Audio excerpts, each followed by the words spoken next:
Point sur les i. Point sur les i pour fixer l'opinion sur les tenants et les aboutissants des sujets majeurs de notre société. Les populations de Mai-Ndombe ont toujours cohabité, mais aujourd'hui l'on parle de conflit, une priorité pour le retour de la paix dans cette partie du pays. Et dans l'émission Point sur les i, nous aurons à livrer des analyses croisées de la situation avec notre invité, un natif de Mai-Ndombe, Merlin Landa Landou, acteur et analyste politique. Bonjour Merlin Landa. Bonjour Madame la journaliste. Première question, peut-on nous clarifier sur la situation géographique de Mai-Ndombe? Où se situe géographiquement Mai-Ndombe par rapport à Kinshasa? Ok, merci Madame. La province de Mai-Ndombe, comme vous le savez, est l'une des 26 provinces de la RDC, subdivisée en 8 territoires, dont nous avons le territoire de Bolobo, Kiri, Kutu, Kwamut, Mushi, Oshwe, Yumbi et Inongo.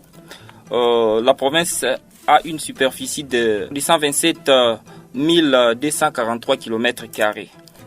Voilà ce que je peux dire en gros sur la province. Comment ces conflits se retrouvent-ils à Kinshasa, précisément à Menkao et à Maluku? Premièrement, nous allons d'abord situer la situation. Donc, le conflit Teke-Yaka, c'est un conflit qui se déroule dans les territoires de Kwamut. Et les territoires de Kwamut, c'est les territoires qui partagent sa frontière avec la ville-province de Kinshasa, précisément dans le village d'Nkana. Un village qui sépare Kinshasa du territoire de Kwamut. Voilà pourquoi les habitants de Nkana qui fouillaient la guerre venaient vers la commune de Maluku.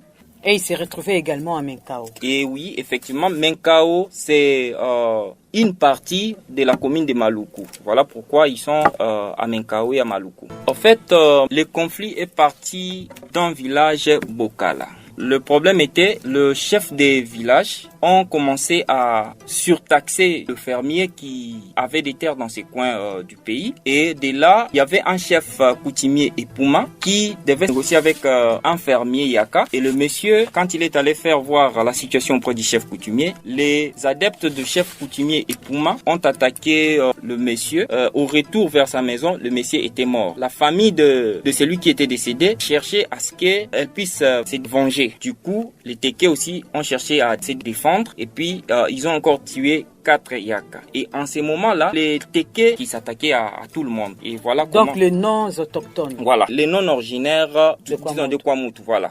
Dans ces conflits, on parle également de Mobondo. Qui sont les Mobondo? Bon, madame, quand on parle du phénomène Mobondo, c'est le nom d'un fétiche que le chef Yaka utilisait pour se défendre contre la pression coloniale. À l'époque, ils se défendaient pour se défendre contre les Teke. Aujourd'hui, les Yaka ont utilisé ces mystiques ancestrales pour s'attaquer aujourd'hui aux Teke, sans pour autant qu'ils ne soient atteints ni par les balles, ni par les flèches de leurs adversaires.